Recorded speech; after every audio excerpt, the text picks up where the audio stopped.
Buenos, buenas tardes, ¿cómo están? Estamos en culturadigital.p. Quiero agradecerles por estar aquí con nosotros. Y en este momento ya me deben estar pudiendo ver. Hoy día tenemos un gran invitado. En unos minutos lo haré pasar. Está en la sala de espera virtual. Mi nombre es Sandro Marcone, yo conduzco este espacio semanal que se emite en vivo en el fanpage de Cultura Digital, ¿no? culturadigital.p. También nos pueden buscar en Google, poniendo Cultura Digital en Google, estamos ahí entre los primeros resultados. Muchas gracias por aquellos que nos ven recurrentemente, ¿no? Tenemos un grupo de gente que permanentemente está al tanto y nos ayuda participando en este espacio y en otros espacios que se generan dentro del proyecto Cultura Digital. Pero también hay mucha gente que por primera vez está viendo el programa y para ellos les quisiera recomendar que visiten la página web culturadigital.p. Ahí van a encontrar pues, la razón de ser del programa y van a encontrar un poco de historia, ¿no? El proyecto Cultura Digital empieza en el 2014 y hemos tenido diversas actividades, aliados y socios en los últimos años, ¿no?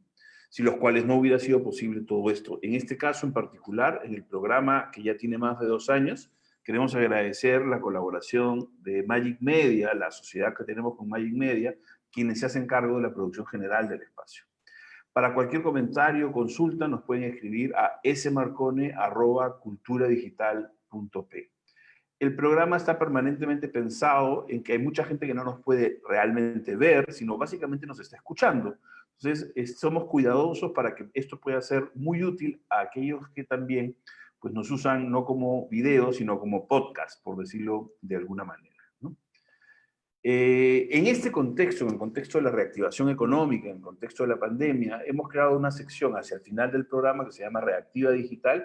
Es una sección corta de 3 minutos que tiene las puertas abiertas a todos aquellos que están creando nuevos modelos de negocio o están diversificando sus actividades económicas y ven en el espacio digital una oportunidad, o así quieren que sea. Para ellos, ¿no es cierto?, pueden escribirnos a smarcone@culturadigital.p contándonos, ¿no? Nos pondremos en contacto, la producción se pondrá en contacto con ustedes y de esa manera los incluiremos en este último segmento para ayudarlos a obtener visibilidad. El día de hoy nos acompaña Miguel Moraquino. En unos instantes ya estará con nosotros. De hecho, ¿no? Miguel, ¿me escuchas? Hola, Sandro. ¿Qué Hola, tal? ¿qué ¿Me tal, Miguel? ¿Cómo escuchas y estás? me Muy ves bien. correctamente? Sí, todo perfecto. Déjame configurar acá, porque tengo como estoy dando clases en la universidad desde inicios de año, me Vale. compré como que una buena cámara, me compré un buen micrófono, entonces debería funcionar bien. Es que es una inversión que para la gente que hace teletrabajo, más aún para los que se dedican a la docencia, ¿no? No está Sí, contemplada, ¿no? La gente tiene identificado el costo de Internet, tiene identificada, ¿no? A veces incluso los dispositivos, ¿no? Pero hay una serie de otras cositas, ¿no? Iluminación, por ejemplo, también es algo que a veces está. Estamos ya en el live de Facebook, ¿no? Yo quería aprovechar para recordarte, Miguel, no sé si te acuerdas que tú fuiste el primer invitado. ¿Fui el primero, de verdad? Yo recuerdo que fue uno de los primeros, pero no sabía que había Yo, sido el ahora, primero. ahora justo revisando, estamos hablando del 23 de agosto del 2018, ¿no? ¡Aso, qué bestia! Probablemente, digamos, lo que no ahorita no recuerdo, y ya alguien en producción me ayudará a recordarlo, es si hubo un piloto, ¿no? Pero lo que yo tengo registrado y la página web tiene registrado, el primer programa fuiste tú el invitado, Qué ¿no? chévere, Sandro. No, oye, qué bacán. En ese momento no imaginé que continuaría 2 años el programa y habla mucho de la persistencia y del empuje que tú le pones, que tú y tu equipo le ponen a esto. Así que yo encantadísimo de venir las veces que ustedes me quieran tener aquí. No, siempre es, yo creo que además no solamente has estado tú, sino creo que proyectos, iniciativas, personas con las que tú Sí, trabajas también han tenido aquí un espacio. Yo lo dije en redes sociales la semana pasada, anunciando el programa de hoy, que estaba pues aquí iba a venir Miguel Moraquimo de una de las organizaciones o la organización más activa en el tema de derechos en el Internet en el Perú. Y lo reafirmo, yo creo que Hiperderecho ha realizado trabajos excepcionales, ¿no? gracias, Y Sandro. Sí, ese estamos es muy el ecosistema. contentos. Estamos muy contentos de cómo a la par que ha ido creciendo Hiperderecho, que es la organización para la cual yo trabajo, también como ha ido creciendo, como tú bien señalas, el ecosistema, y cada vez más a mí me gusta mucho que me encuentro con personas, profesionales, organizaciones, colectivos, que también están mirando estos temas, cada uno desde su propio espacio, cada uno desarrollando temas de especialización específicos, y eso es lo que necesitamos. O sea, yo creo que ya hace tiempo que murió la idea de que un solo especialista en Internet, un solo especialista en tecnología. Lo que necesitamos es una diversidad de voces, de ideologías, de opiniones, y eso es en esa confluencia es donde podemos encontrar las respuestas. Así es, yo creo que una de las cosas que nos enseña justamente el Internet tiene que ver con el asunto de la colaboración, ¿no? Además, a la gente del Fab Lab le he escuchado yo este concepto de simbiocreación y también me ha dejado una cosa como una sensación muy grata, ¿no? La posibilidad, la situación esta de pensar en que no necesitamos competir, ¿no? Sino podemos construir colaborativamente cosas nuevas, ¿no? Porque la competencia deja, pues, en un país con tanta diversidad como la nuestra, deja esta sensación de que alguien va a ganar y alguien va a perder. Entonces, eventualmente alguien va a desaparecer, ¿no? Y en realidad, históricamente, sí, pues la diversidad ha sufrido, ¿no? Y ha habido ciertas cosas que han subsistido. Entonces, es un poco romántico, yo lo reconozco, pero esta idea de crear en conjunto, ¿no? De la simbiocreación que Delia Barriga, ¿no? Y el Fab Lab Lima están impulsando, también me parece interesante, ¿no? Y que por lo demás no es ajena a muchas cosas de cómo funciona la tecnología, ¿no? Si tú miras las comunidades de software libre, son comunidades también de personas que sin un retorno inmediato contribuyen su tiempo, contribuyen su conocimiento para continuar creando y continuar montándose sobre lo que otros ya crearon, ¿no? Yo creo que progresivamente todos estamos aprendiendo a reconocer cómo aplicar aspectos de nuestra vida profesional y económica, algunos valores de la cultura libre, de la tecnología que se crearon hace muchos años y de que de los cuales hoy todos disfrutamos, sin habernos dado mucho cuenta realmente de cuál era el proceso social y colaborativo por detrás. Totalmente. Yo creo que además, después de muchos años, ¿hace cuánto tiempo, Miguel, estás en ese tema? Ya dando la mirada hacia atrás. Depende de cómo cortes la torta. Yo tengo 32 años. De hecho, dentro de poco cumplo 33. Y siempre me ha encantado la tecnología desde que era chico. Creo que nunca estudié ciencias de la computación, un poco por miedo a la matemática, y también porque cuando yo estaba en la época en la que había que elegir qué estudiar, no habían necesariamente referentes de ese tipo. Era el año 2004, 2003, 2002, entonces no había, acababa de salir la burbuja de las .com, entonces no necesariamente dedicarse a la tecnología o ser desarrollador o programador era algo que tenía tanto glamour como hoy lo tiene, ¿no? Entonces estudié Derecho porque igual me encantaba leer y discutir, pero tarde o temprano encontré esta conexión entre el derecho, primero y las artes expresivas y la creatividad, y posteriormente entre derecho y la tecnología. Yo creo que esa realización la tuve como en el 2008. Entonces, Vale. si tiras hacia atrás, serán que 12 años. Claro, es un montón. Pero además, el hiperderecho, porcentaje de participación de tu vida, o sea, 12 de 32 es un sí, montón, ¿no es cierto? sí, y hiperderecho existe desde el 2012, ¿no? Entonces me demoré igual 3 o 4 años en encontrar cuál podría ser la estrategia que hubiese querido, y claro, si alguien más hubiera creado hiperderecho antes de que yo lo haga, probablemente yo estaría trabajando para esa persona. Para mí realmente se trataba de poder es como una responsabilidad, ¿no? Es como cuando uno lee los cómics y tienes esta idea de Spider-Man que tiene un superpoder, pero también tiene una super responsabilidad. Yo sentía que de una u otra manera, quienes hemos crecido con la tecnología y la conocemos un poquito más, tenemos una responsabilidad en asegurarnos que el resto de personas entiendan mejor estos beneficios, sus oportunidades, y también entiendan mejor los riesgos que puede presentar. Y yo sentía que mi rol como estudiante de Derecho y luego como abogado, yo podía, por un lado, satisfacer mi responsabilidad como persona entusiasta que ama la tecnología, y por otro lado también abrirme un espacio como abogado en ese lugar, ¿no? Y así es que he empezado a trabajar, y en el camino he descubierto también que este es un problema que no es exclusivo de los abogados o que debería ser resuelto solo por los abogados. Tú has estudiado ciencias sociales, hay personas que vienen desde la psicología, de distintas disciplinas que también informan muchísimo nuestra conversación sobre estos problemas, ¿no? Mira hoy, por ejemplo, no sé, las empresas más modernas ahora contratan antropólogos para entender cómo la gente usa sus aplicaciones, ¿no? Que es algo que hubiera sido impensado hace un tiempo. Eso es muy bonito, ese renacimiento de las ciencias sociales en la tecnología es algo que a mí me entusiasma muchísimo. Sí, yo creo que, digamos, algo parecido, mi historia yo creo que tiene que mucho en común con la tuya. En realidad, para mí, el tema de la educación, ¿no es cierto? Yo creo que y yo empecé desde muy temprano con el tema de la educación, trabajando en una ONG que hacía investigación en educación. Y cuando aparece el Internet en mi vida, básicamente dejo todo lo demás, ¿no? Sin embargo, ¿no? Me acuerdo Luego la historia tuve, de cómo montaste tu servidor de correo electrónico tú solo. o sea, eso marcó, ¿no? Cuando alguien habla de experiencias significativas de aprendizaje, ¿no? La experiencia más significativa de mi vida fue ese aprendizaje autoaplicado, ¿no? Me acuerdo esa noche que pasé, ¿no? Buscando en el Internet de ese entonces, estamos hablando probablemente si no me equivoco, fue en el 95 o 96, no antes, ¿no? Y claro, y descubrí una manera. Entonces, esa sensación al día siguiente de haberlo aprendido solo fue para mí espectacular.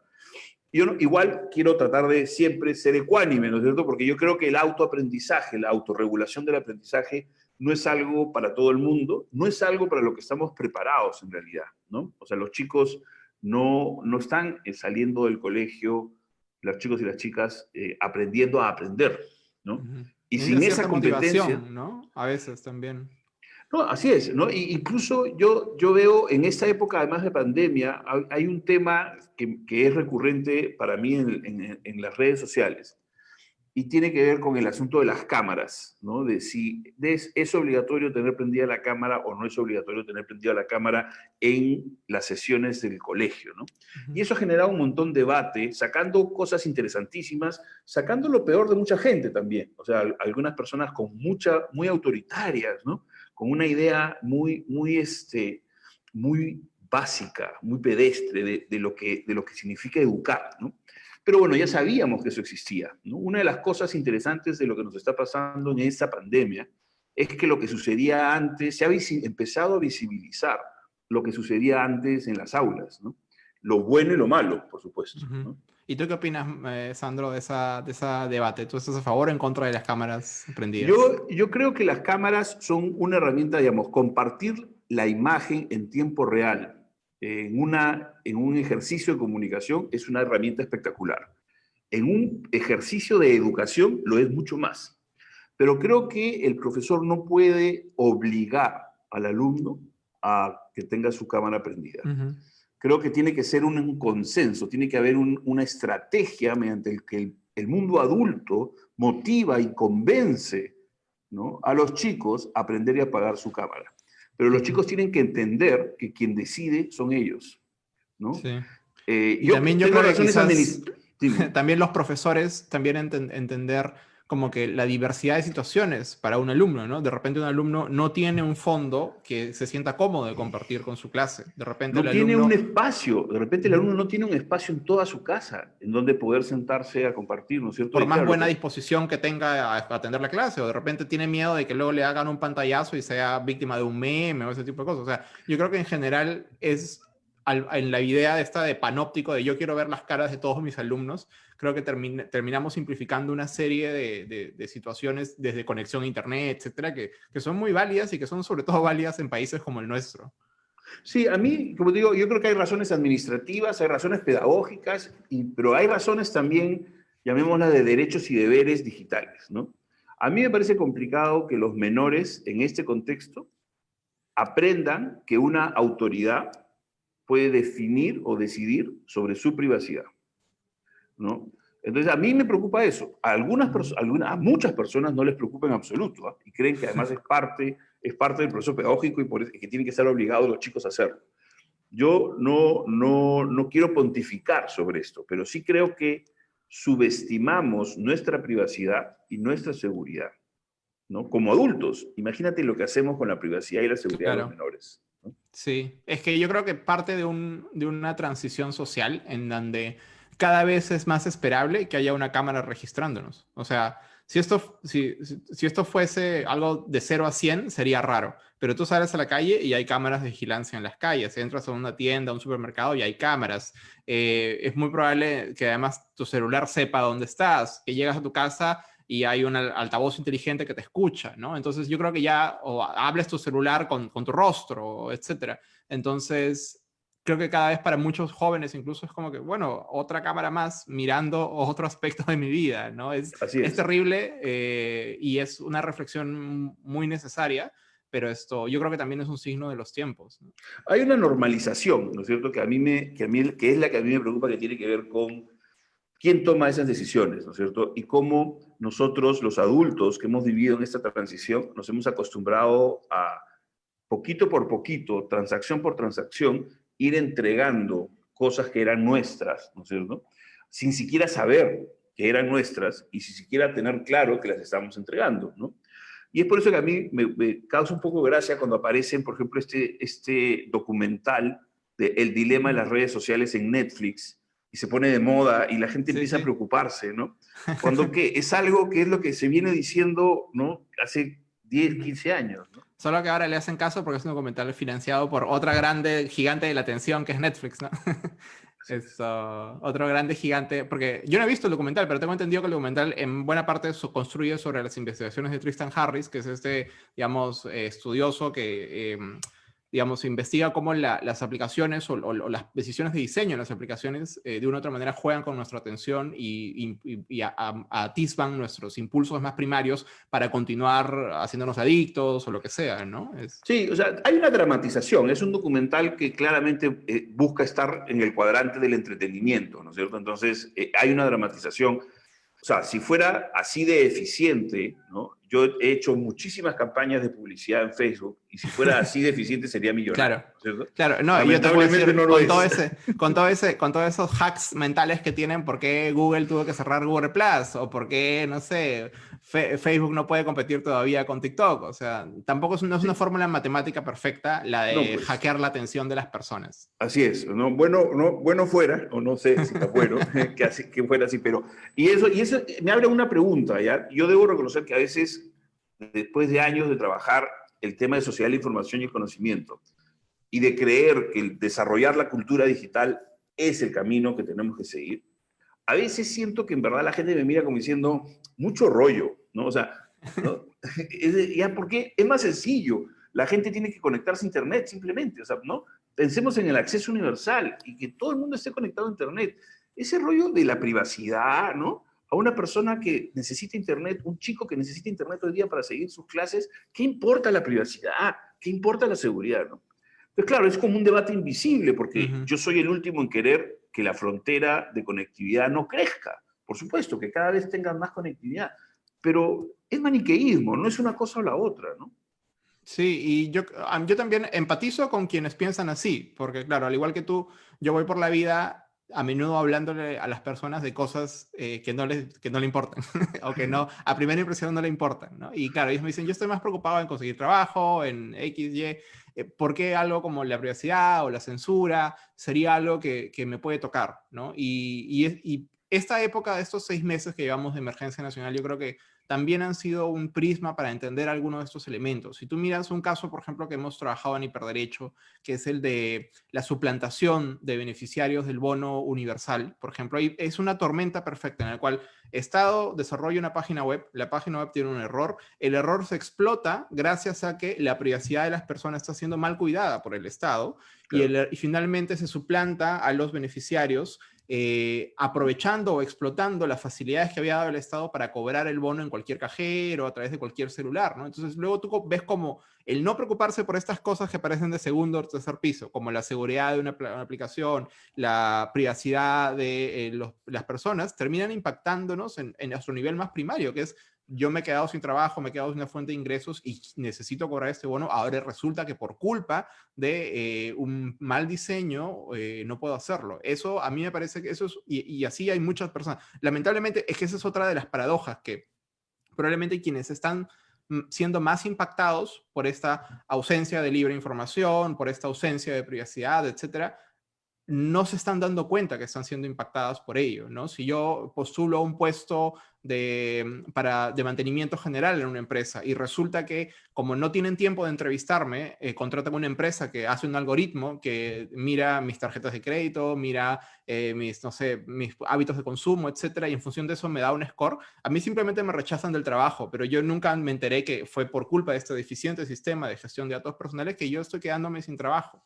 Entonces yo creo que ahí también hay un tema de como que asimetría informativa, incluso sobre quiénes están siendo más Absolutamente. afectados por todo esto. Nosotros en Hiperderecho precisamente esa es la franja que nos interesa más cubrir. Trabajamos muchísimo, por ejemplo, con colectivas que proveen información a mujeres que han tomado la decisión de abortar, por ejemplo, ¿no? Y literalmente es otra franja de la sociedad que está completamente como en los márgenes, ¿no? Nadie parece preocuparse, la zona legal es completamente gris, y claro, cualquier mínima decisión que realmente a nosotros no nos afecta, a estas personas sí las afecta, ¿no? Es bien interesante el encontrar esos casos, y ya podemos hablar de identidad, podemos hablar de seguridad, hay muchos casos en donde los afectados no necesariamente se están dando cuenta de que están siendo afectados por esto.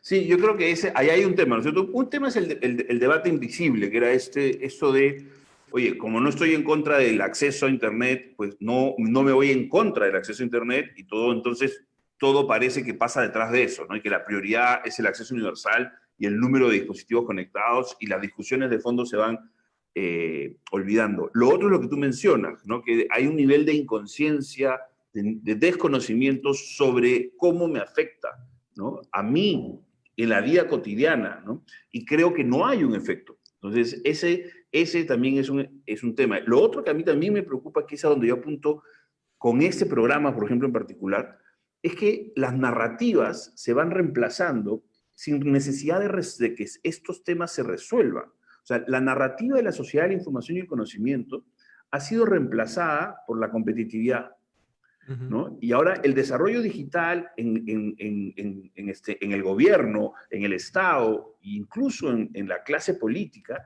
tiene que ver con la competitividad. Claro, a partir de la pandemia hay también como un tema de protección, ¿no es cierto? Tanto para la salud como la educación, ven en lo digital como herramientas para eso. Pero te das cuenta, hay un instrumentalismo al tema TIC. O sea, solo se le está viendo como la herramienta para, y ya no estamos conversando de las cosas fundacionales o de los propósitos. O sea, no se supone que hemos llegado al acuerdo nacional, ¿no? El acuerdo número 35, porque queremos ser la sociedad de la información y el conocimiento. ¿Dónde Sí. quedó eso, no? O sea, a eso es algo que nosotros, o sea, ya a veces bromeo que eso es casi como la tecnología como un performance, ¿no? Es decir, como que a mí como gobierno me interesa tener una aplicación para X, pero realmente no, o sea, los indicadores, el indicador de éxito que estoy utilizando para este programa es que tener la aplicación o que la aplicación sea descargada X veces, pero tu indicador de éxito no es que sirva efectivamente para que las personas puedan hacer Y, o que genuinamente reduzca la congestión en este otro canal de tensión, etcétera. Entonces, claro, si tu indicador está mal diseñado, pues lo único que termina haciendo es eso. O sea, no quiero hacer leña al árbol caído, pero yo creo que ya se ha escrito bastante sobre la aplicación Perú en tus manos y toda la telenovela de en torno a ello. Y eso es uno de los principales casos de ejemplo. La aplicación más exitosa que ha tenido el Estado peruano en términos de número de descargas, pero también la menos exitosa en términos de funcionar para algo. De cambio conductual, ¿no es cierto? Yo creo que esa es alguna de las cosas que a la gente le sorprende de este documental en Netflix, ¿no? Digamos, que lo sorprende a una especie de ingenuidad, ¿no? Porque cree que las interfaces, el diseño de interfaces y la ingeniería social en el diseño de interfaces es algo nuevo, ¿no? Como si los libros no tuvieran algo de eso, como si la publicidad, como si la televisión y la radio no hubieran de alguna manera hubieran venido a ser los padres y las madres de la ingeniería social y de la manipulación y del uso de la data, ¿no? De la información y de nuestra propia información para manipularlos. Claro. Es como si pensáramos que existiese un orden natural de la información, cuando todo orden de la información es artificial y por ende humano y sesgado. Es que ahí hay algo interesante porque de alguna manera lo que sucede es que hay una especie de dejar hacer, dejar pasar, ¿no? Y en este debate invisible, porque no es que nadie se levante a decir que está mal la sociedad de la información y el conocimiento, no, todo el mundo la reconoce y la alaba, pero nadie la aplica, o sea, poca gente, no nadie, poca gente la está mirando en serio. Pero entonces en ese contexto es como pensar, bueno, la sociedad va a mediatizar el Internet como sucedió con la televisión y la radio, ¿no? Y todo el mundo se rasgaba las vestiduras porque la televisión era la caja boba y todos nos íbamos a convertir en bobos, y al final eso no pasó, ¿no? Entonces es lo mismo, la gente ¿no? que levanta estas alarmas en el mundo de lo digital está exagerando. Acá lo importante, ¿no? Es penetración, acceso universal, la brecha digital. Sí.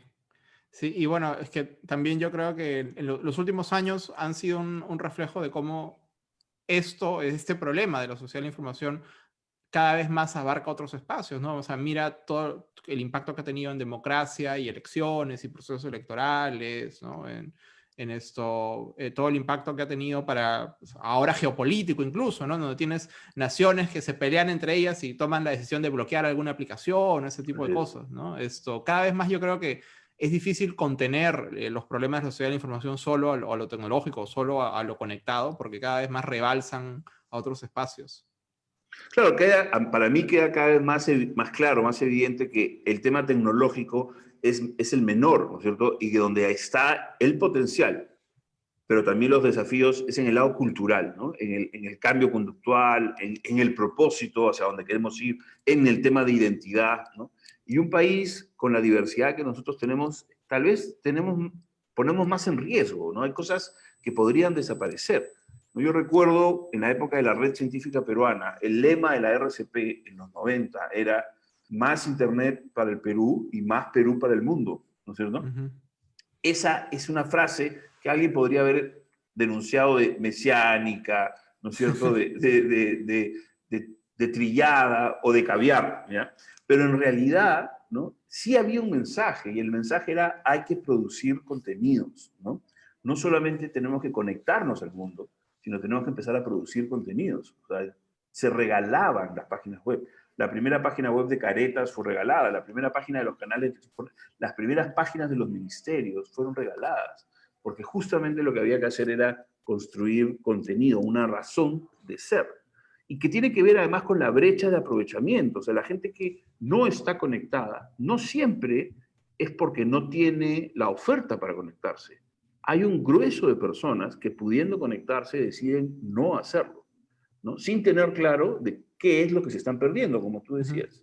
Claro, y yo creo que hoy vivimos en una época en donde es más fácil que nunca, o sea, crear ese contenido, monetizar ese contenido, distribuirlo, y al mismo tiempo, claro, no siento que realmente estemos haciendo al 100% nuestra tarea de llevar el Perú al mundo a través de los canales digitales. Y más bien no sé si tú has observado este fenómeno, pero hay países en habla hispana muy dominantes, no sé, como México o Argentina, que más bien están haciendo lo contrario, ¿no? Y hoy hay muchos jóvenes que conocen las jergas de México y conocen como parte de la cultura popular de ellos, ya no por el Televisa o el Chavo del Ocho, sino por No, los claro, youtubers. Es así es, increíble, ¿no? Y entonces totalmente. nuevamente cómo se refuerza la misma maquinaria, y no sé si para ellos es resultado de un ejercicio deliberado, ¿no? Pero sí es muy interesante el entender cómo de repente una persona en Cusco o en Ayacucho está más pendiente de youtubers extranjeros que nacionales, una cosa así, ¿no? Y quizás no encuentran algo para ellos. Es muy loco eso, como, o sea, los incentivos para la creación.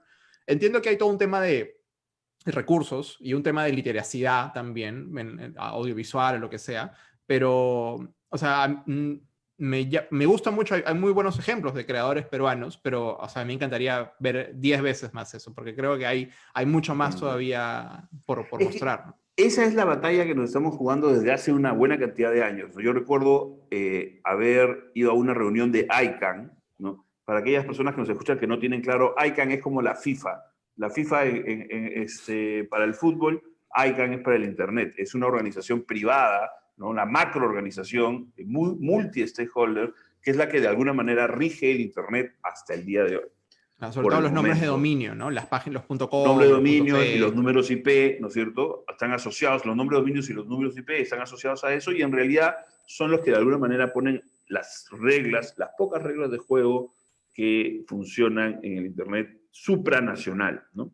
Pero en esta reunión yo justo hacía una comparación, un estudio de gabinete muy rápido en el términos de el número de dominios de segundo nivel, o sea, .p versus Ujú. .com o .cl, o sea, de América Latina, con el número, la cantidad de sites de contenido en Google, o sea, indexados por Google, con esos dominios, ¿no?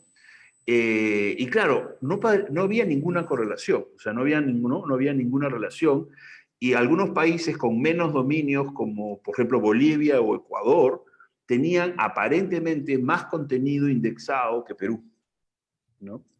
No he vuelto a hacer ese ejercicio, pero otro ejercicio que tampoco, que hice en esa época, que habría que volver a hacerlo de repente, tenía que ver con el indicador de desarrollo humano, ¿no?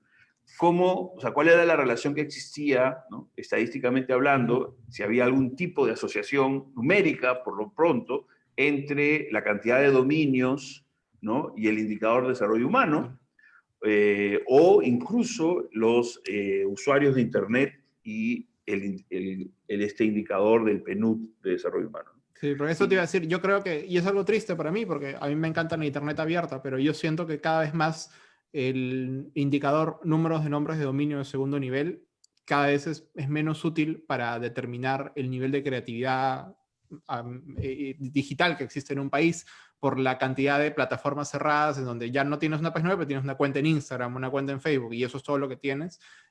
Claro, entonces... pero sí, o sea, yo, y bueno, y tú has estudiado mucho este fenómeno, ¿no? Hay países que siendo muy pequeños han logrado posicionarse en muchos indicadores de este aspecto y países que siendo muy grandes y teniendo buenas condiciones de conectividad y todo, igual no, ¿no? Y Perú en particular es un país que consume mucho Internet, supuestamente, ¿no? O sea, en Perú siempre está como en el top 5 de países que más, en Latinoamérica, que más tiempo pasan como consumiendo, ¿no? Sí. Pero no necesariamente somos el top 5 en producción. No, no, y bueno, tenemos algo algo que los economistas seguro llamarían una especie de externalidad negativa al Internet, ¿no es cierto? Que tiene que ver con el analfabetismo funcional, ¿no? O sea, tenemos que recordar que tenemos generaciones Ujú. de chicos que han salido de la escuela pública sabiendo leer, pero con una capacidad de entender muy baja de lo que están leyendo. Probablemente entonces tampoco escriben. Entonces yo he visto y he mirado pues cómo ganamos algunas votaciones, ¿no es cierto? O sea, logramos tener una participación, un nivel de participación, pero hay un uso oral del Internet. Es poco el uso escrito del Internet, ¿no? Y ahí también hay una batalla interesante para ver, ¿no es cierto? ¿Cuál va a ser el lenguaje, el verdadero lenguaje del Internet? ¿El audiovisual? ¿No es cierto? Los El stickers. lenguaje escrito se va a perder, o sea, ¿hacia dónde va? ¿No? Ahí hay una cosa interesante también para revisar. Sí, yo creo que se está perdiendo. O sea, si tú me preguntas, a mí me encanta comunicarme por escrito, pero cada vez veo que es más raro, ¿no? O sea, sobre todo, bueno, y sobre todo las redes sociales y etcétera, que supuestamente son escritas, cada vez más tienden al audiovisual y cada vez más, incluso en lo escrito, tienden a preferir los mensajes cortos, cierta forma de lenguaje o sea, todo se ve extremo en las redes sociales, ¿no? O sea, si tú opinas de una manera equilibrada, no vas a tener ningún tipo de alcance. No, Eso no, también es una totalmente. decisión de diseño, ¿no? Totalmente. No, sí, por supuesto. O sea, lo que pasa es que tener en cuenta cuáles son las reglas del juego, ¿no? Pero creo que hay que seguir empujando el espíritu crítico. O sea, el resumen debería ser ese. El resumen debería ser, aprovecha todo lo que puedas, ¿no? De Ujú. las nuevas tecnologías, pero no confíes en ellas. O sea, tenlas, míralas, porque detrás de la tecnología hay seres humanos, ¿no? Ujú. Y me llama la atención algo que vi pasar por Twitter, que era esta denuncia que hicieron, que Hiperderecho le hizo a San Marcos. Ah, sí. Me, Es me, un caso en el que estamos acompañando a los estudiantes de San Marcos, a postulantes a la Universidad de San Marcos, que, como sabes, las universidades cada cierto periodo de tiempo tienen que hacer un examen de admisión y ahora se han visto con el problema de cómo hacer un examen de admisión de manera virtual, ¿no? Controlando que nadie se copie, controlando que así es. hayan condiciones equivalentes para todos. Que no Y haya una de las suplantación de soluciones, identidad. entre otras cosas, ¿no? Que era un problema que ya tenían en el examen presencial. Y una de las cosas que han hecho es han contratado un software extranjero que en teoría hace una autenticación biométrica de los rostros de los estudiantes y monitorea su desempeño durante el examen, etcétera. Pero a nosotros realmente, nosotros no somos, digamos, tan grandes especialistas en mirar los errores del software. Lo que nosotros estamos haciendo es acompañando a los estudiantes, a los postulantes, a solicitar mayor de una otra manera, es una denuncia que hemos hecho ante la Autoridad de Protección de Datos Personales porque ellos no han sido informados adecuadamente sobre cómo se van a usar sus datos, sobre por cuánto tiempo se van a retener, etcétera, ¿no? Finalmente es casi un ejercicio pedagógico de decirle a la universidad y ojalá que a otras universidades también que cualquier pieza de tecnología que quieran incluir dentro de su ejercicio académico, educativo, no es que esté mal de por sí, sino que tienen que considerar el impacto, tienen que considerar los elementos asociados a ella, ¿no? Y esta denuncia la hemos presentado hace un par de semanas y esto ahora le corresponde a la Dirección General de Protección de Datos Personales, que es la oficina del Ministerio de Justicia que fiscaliza la Ley de Protección de Datos Personales, hacer su propia investigación. Ellos actúan como una fiscalía y si ellos determinan que hay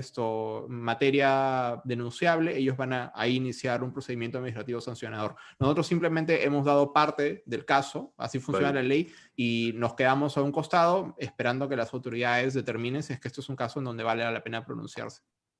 Yo quería que me hablaras un poco más de hiperderecho, pero si me acompañas un ratito, voy a compartir mi pantalla, ¿ya? Y voy a entrar a tu página web.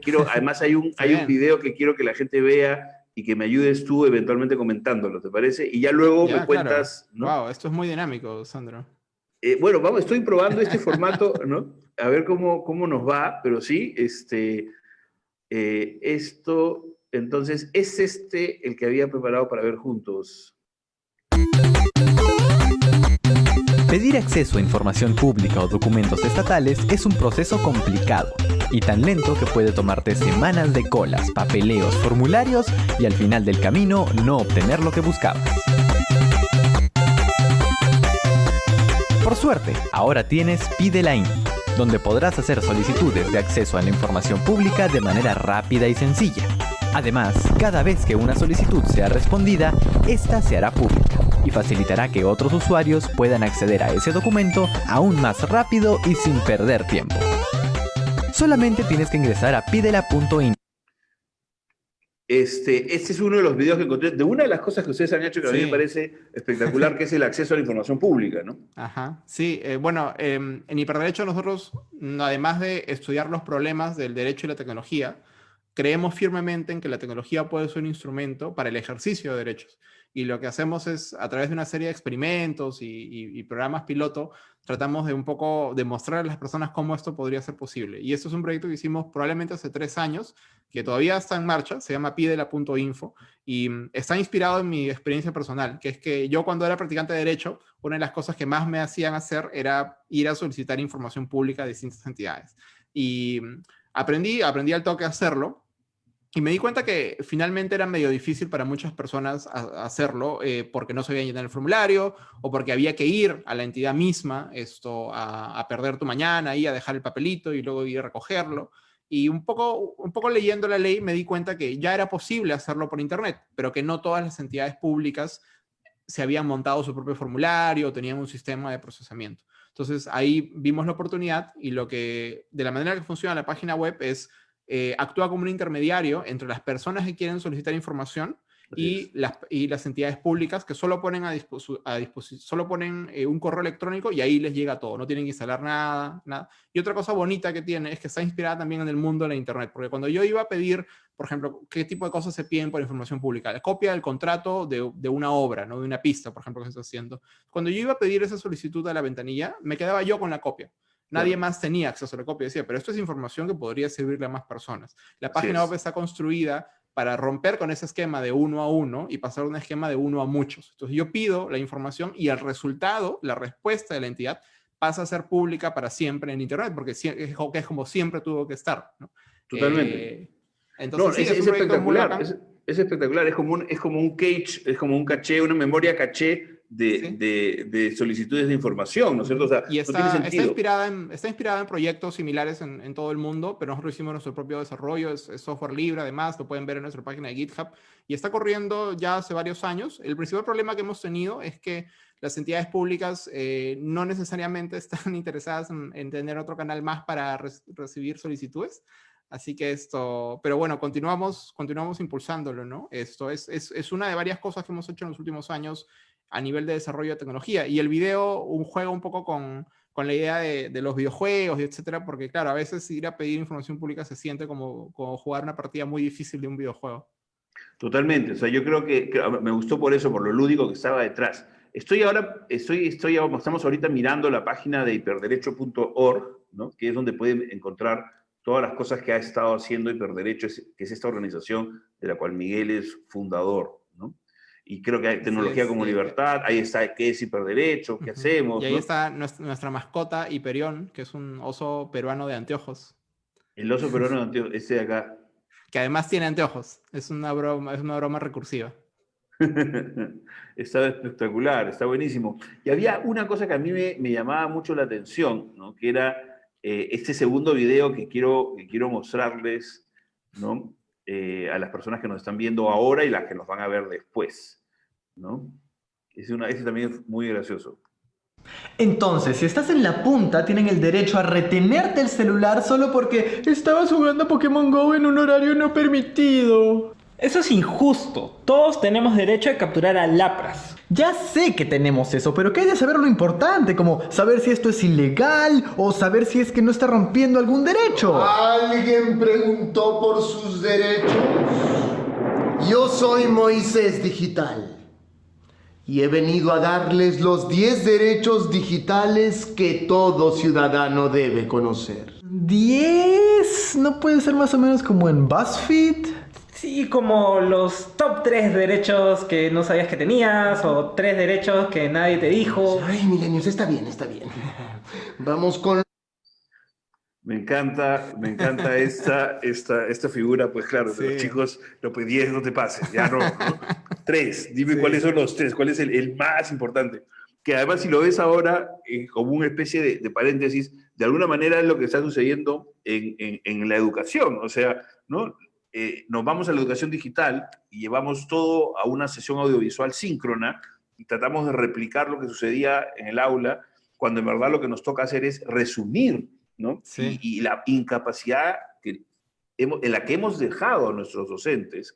Las instituciones educativas tienen mucha responsabilidad, las instancias de gobierno también, de poder resumir, ¿no? El docente puede decir, sí, sí, está bien. El ideal es que los chicos me escuchen, ¿no? Pero si tengo que escoger, este es el corazón de lo que... O sea, ese ejercicio está siendo muy duro, ¿no? Entonces, Sí, ahí me encantaba pues la reacción de los personajes millennials. Sí, la verdad es que trabajamos con un equipo de desarrolladores audiovisuales muy, muy talentoso y a ellos se les ocurren todas estas cosas, pero ese es otro proyecto que hicimos hace ya 4 años, en donde intentábamos resumir. ¿Te acuerdas al inicio de la conversación? Hablábamos de que mucha gente no sabe realmente cuáles son esas libertades que tiene cuando usa la tecnología, ¿no? Entonces se nos ocurrió hacer un decálogo, simplemente porque un decálogo sonaba mejor que 8 o 7, de derechos digitales que tenemos, que están reconocidos en la ley peruana, que son desde los que tú y yo podríamos imaginarnos, como la privacidad o la libertad de expresión, pero también como el derecho de usar fotocopias o el derecho de la ingeniería inversa, por ejemplo, de cosas para aprender, ¿no? Hay muchos derechos vinculados a la educación que están puestos ahí. Y además, otra cosa bonita que tenía esta campaña es que desarrollamos un cuadernito, que era como una revista con actividades, como sopa de letras, encontrar las diferencias, ese tipo de cosas. Que lo puedes ver ahí, ese libro de actividades de tu izquierda. Que también reimprimimos un montón y lo repartimos y estaba protagonizado por nuestra mascota. Fue un proyecto bien bacán. No, este está genial. Yo creo que, digamos, la página web me parece como una cosa como debería estar incluida en todos los cursos digitales, en todos los cursos. O sea, los chicos deberían estar estudiando, ¿no? Para los que los están viendo, miren, el URL es muy sencillo, es hiperderecho.org, 10D, ¿no? De los 10 derechos digitales.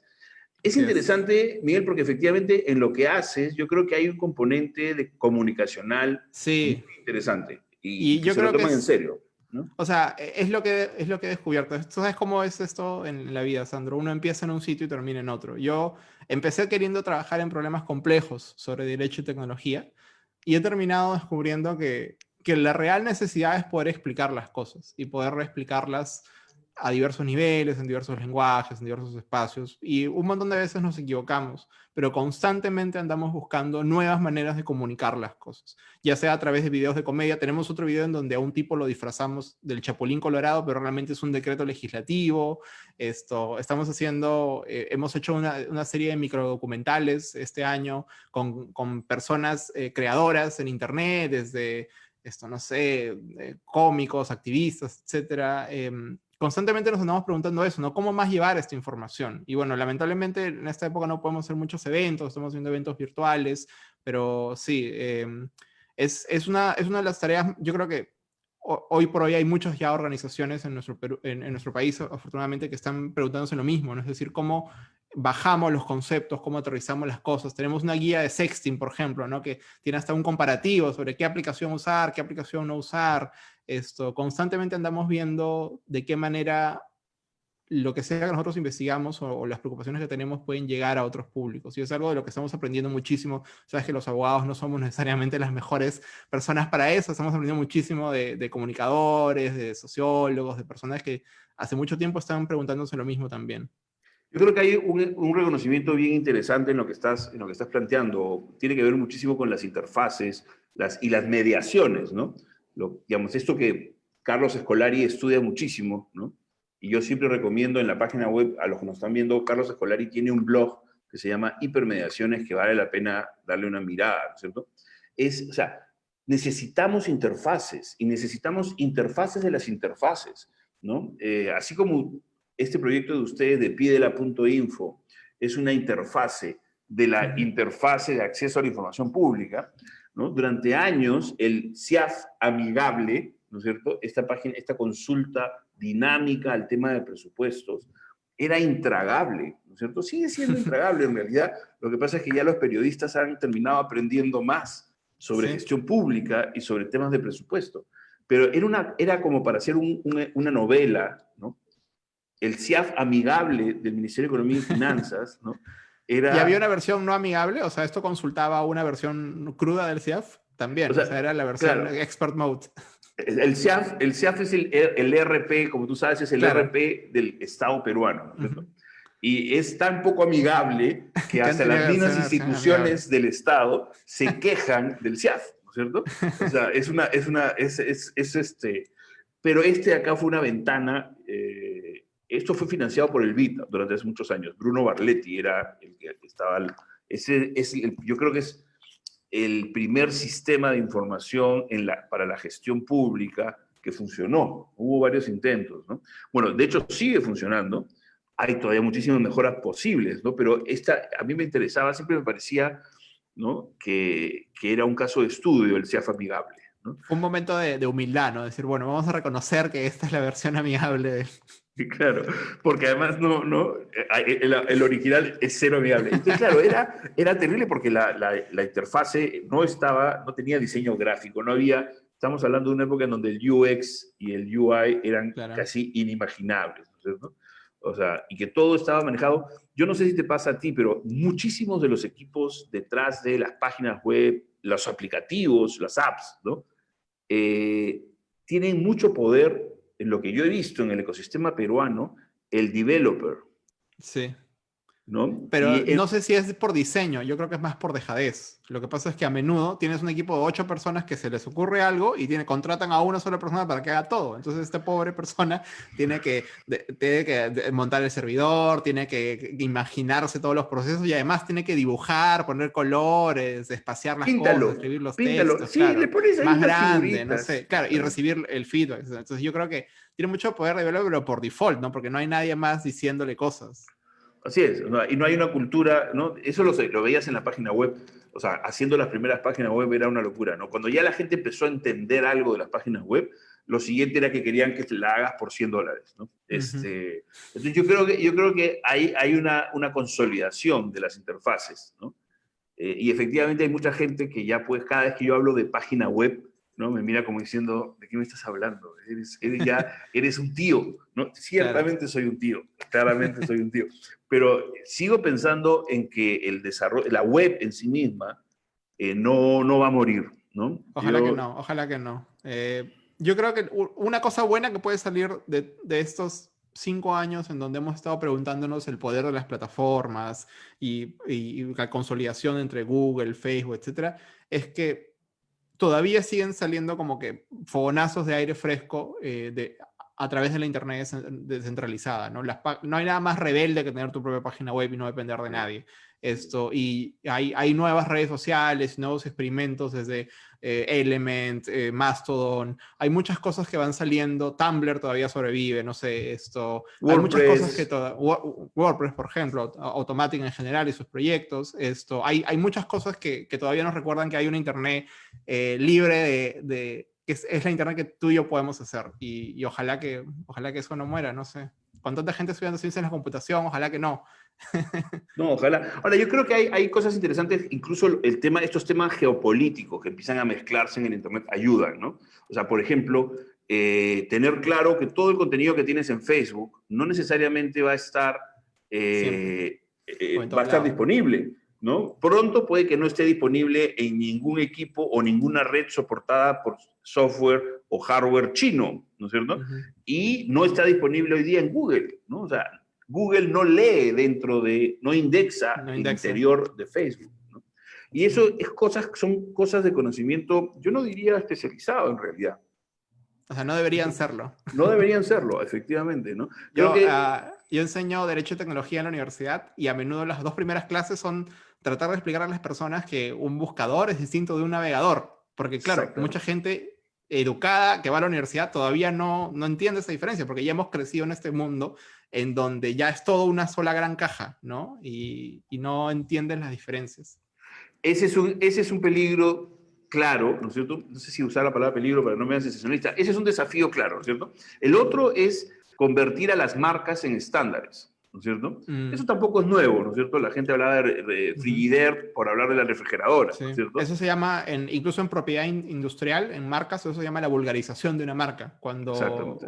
tú pierdes un derecho de usar como exclusivo Frigidaire porque ya se convirtió de uso común, entonces ya tienes menos derecho a excluir al resto de su uso, ¿no? Pero claro, Así acá es. también, ¿no? Como tengamos un Zoom o tengamos un Hangout, ese tipo de cosas, Claro. ¿no? ¿No? Y entonces nos olvidamos que son marcas, ¿no? Entonces, eso también es importante. O sea, hay cierta resiliencia en el usuario digital que tiene que ver en la línea de entender cuál es la herramienta que está usando y qué tipo de competidores tiene, ¿no? Es decir, cuáles son las opciones que tiene. Creo que una de las cosas la carga cognitiva que tiene el mundo digital es muy fuerte. Apareciendo cosas nuevas permanentemente genera esta confusión que paraliza a la gente, ¿no? Porque inmediatamente creen que tienen que conocerlo todo. Yo he visto docentes en esta pandemia y en la cuarentena que creen que tienen que siempre estar al tanto en Mm. la última tecnología, ¿no?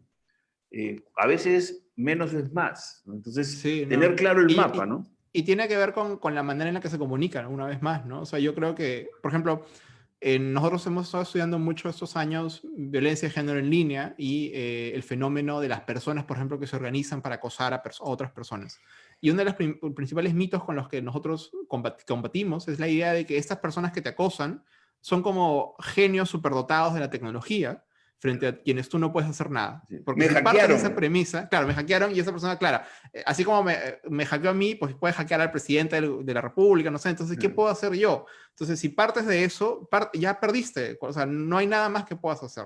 Y yo creo que igual pasa, ¿no? Si estás mirando, pues, un súper especialista que te dice, sí, señor, usted tiene que usar esas 8 aplicaciones como mínimo para hacer su clase en línea y tiene que hacer todo esto. Entonces, bueno, nunca voy a llegar a ese nivel de conocimiento. Yo este año recién he aprendido a instalar una aplicación en mi computadora. Eso.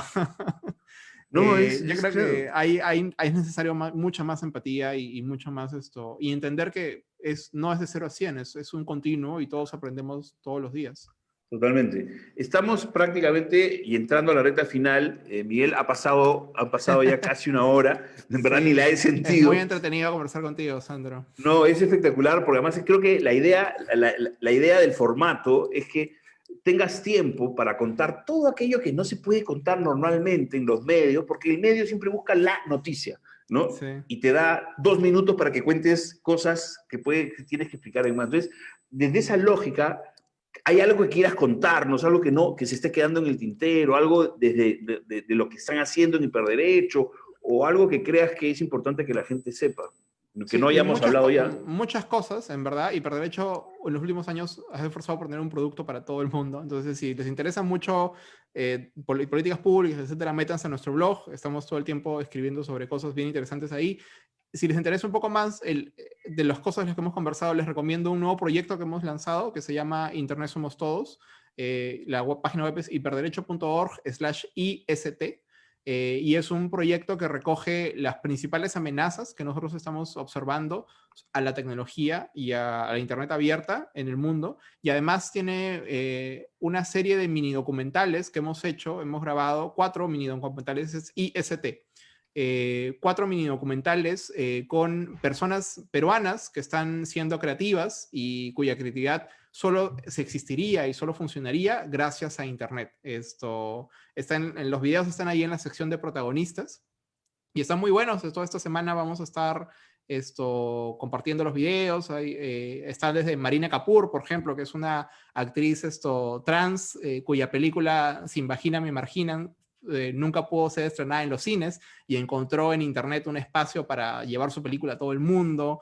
Está Alejandra Bayón y este proyecto espectacular que tiene para documentar el periodo de esterilizaciones forzosas en el Perú, ¿no? Hay muchas cosas.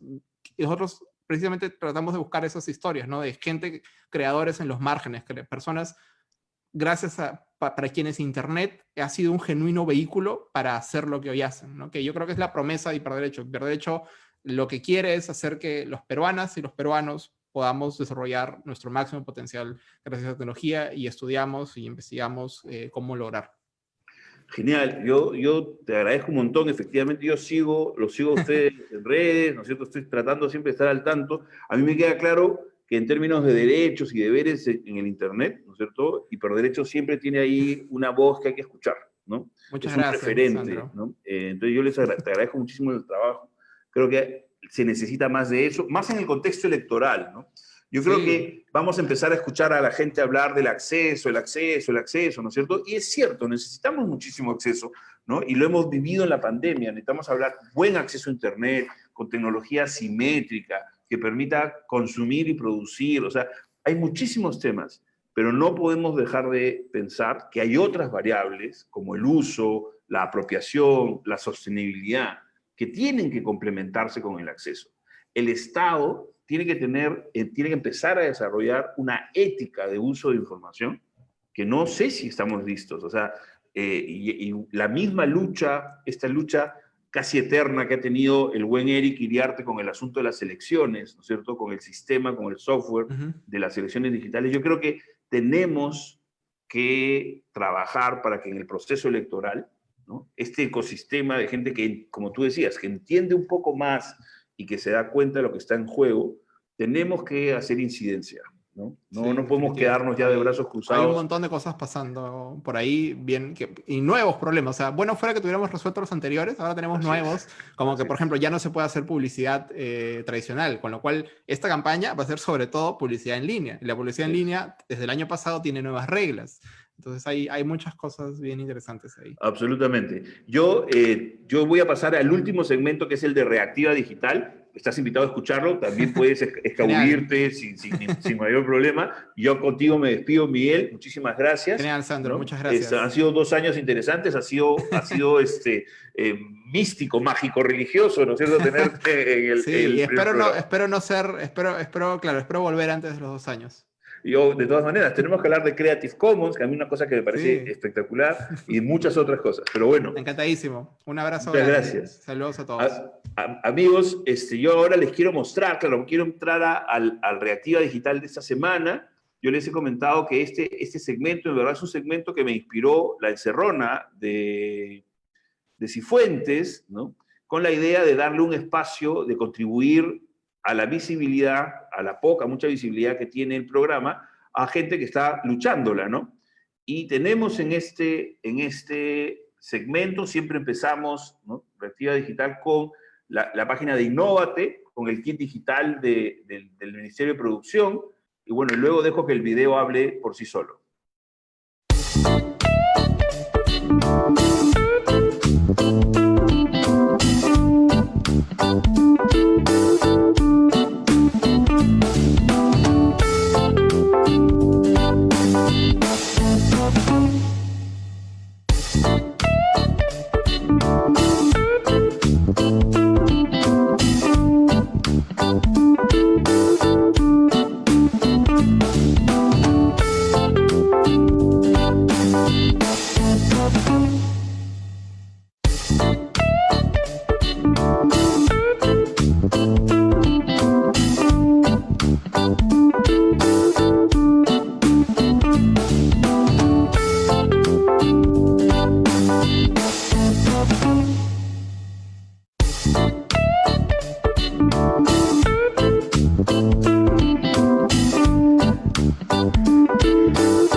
Bien, eso es, amigos, es todo de Reactiva Digital. Son 3 minutos con los que siempre compartimos. Quiero agradecer especialmente a Ana María Tamayo, que nos hizo hoy día un comentario, y digamos, además de mandarle muchos saludos a Miguel, Miguel ya no está con nosotros, pero le vamos a hacer llegar esto.